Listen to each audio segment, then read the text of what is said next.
The past 24 hours have been a flurry of emotion, sadness, anger, disappointment, grief for the Madison community. We were brought together by a tragedy, and today 3 families woke up this morning to a world without a loved one. And that can never be outdone. In the midst of this tragedy, our community has come together in an incredible demonstration of support from Madison and indeed the state of Wisconsin and our nation. I cannot express enough gratitude to the many emergency response agencies who provided direct support to the Madison Police Department. We could not be standing here today without the men and women of law enforcement, specifically the Madison Fire Department, surrounding EMS agencies, Dane County Sheriff's Office, Monona PD, Oregon PD, the University of Wisconsin Police Department, the ATF, the FBI, Fitchburg Police Department, and Cottage Grove. A special thank you from me to all of these agencies. Thank you so much. These agencies and many others responded to the scene and/or took calls for service within the city of Madison to allow us to focus on this tragic incident. Student reunification with their loved ones could not have happened as swiftly as it did without the assistance of SSM Health Dean Medical Clinic, as well as the Quick Trip. Additionally, many people worked well into the night and supported local restaurants and community who came together and provided food and other logistical support for our team. Yesterday, we came together as one team, as one Madison, as one country, and we should feel incredibly proud about our response. I'll be providing some updates at this time, but before I do that, I'd like to provide an important clarification. Yesterday, after looking at the computer-aided dispatch system, it seems as if a call came from a second grader. It actually read the call came from a second grade teacher.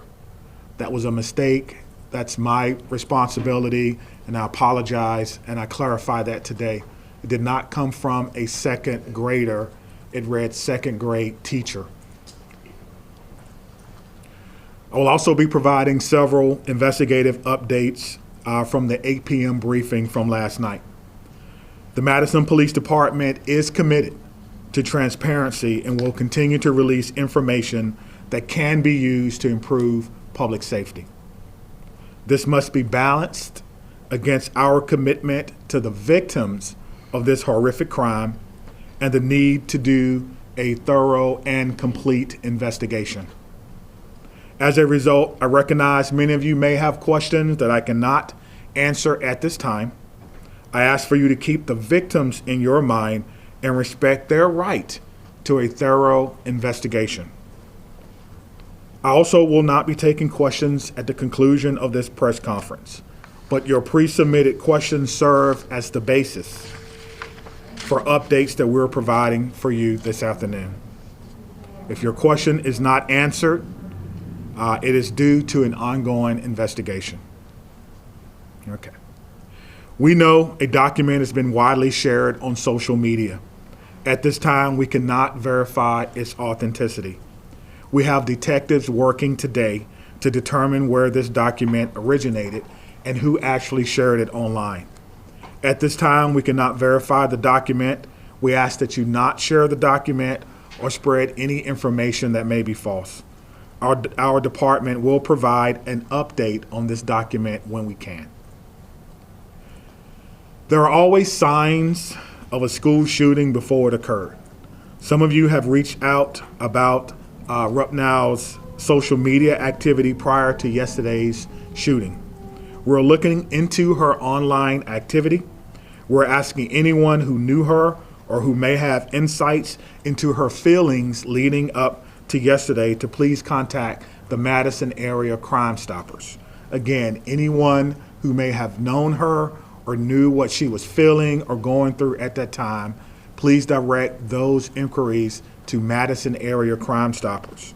That number is 608-266-6014 or at P3 Tips. P3 Tips. We will not be releasing specifics about these social media accounts at this time.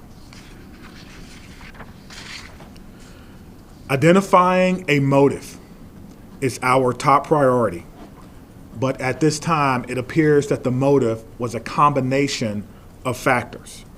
Again, we cannot share that information at this time because we do not want to jeopardize the investigation and those who are currently cooperating with us. All patient status remain unchanged. The 911 calls are the record of the 911 Communications Center, and their standing operating procedure is not to release documents in open and active investigations. Again, we are working to authenticate the documents that you see online that some are referring to as a manifesto. And as soon as we do that, we will let you know. Now, the process for doing that is looking at original documents that may have been taken from the suspect's home, looking at information that may be on laptops or on computer to determine if this document originated from our suspect. Any disciplinary records would be under the purview of the school. Some of you have asked whether or not she was troubled or whether or not she was troubled at school. We do not have those records. We are not the proprietor of those.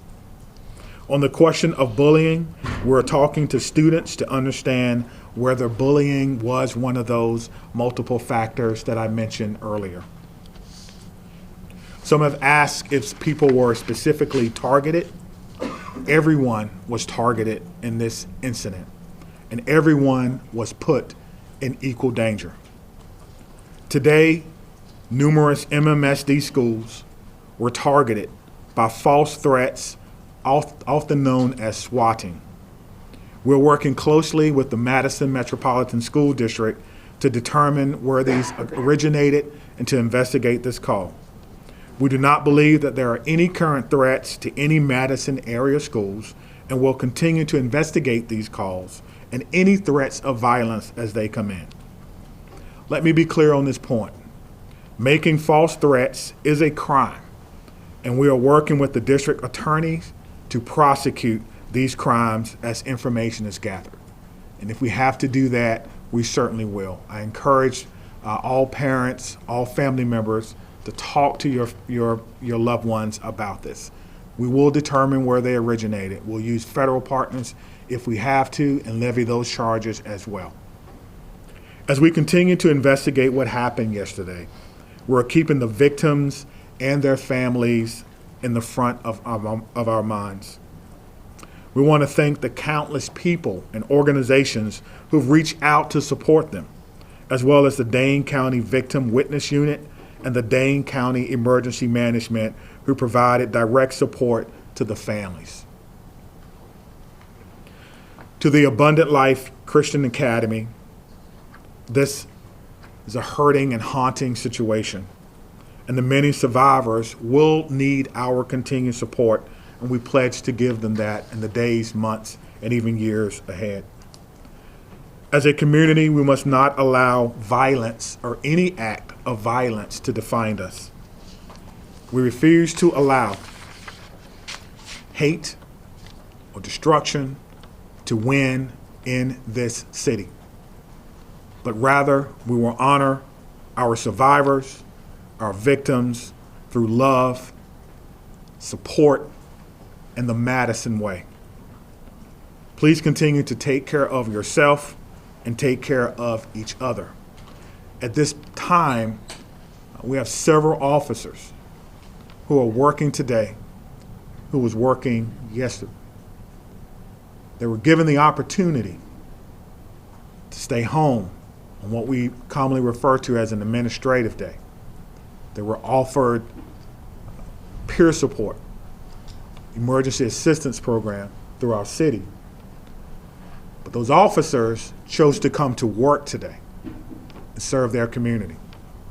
So at the end of my remarks, I'm going to find each and every one of them and personally shake their hand and thank them on behalf of a grateful city, and a grateful administration, and a grateful department and profession for their act of selfless public service. Thank you.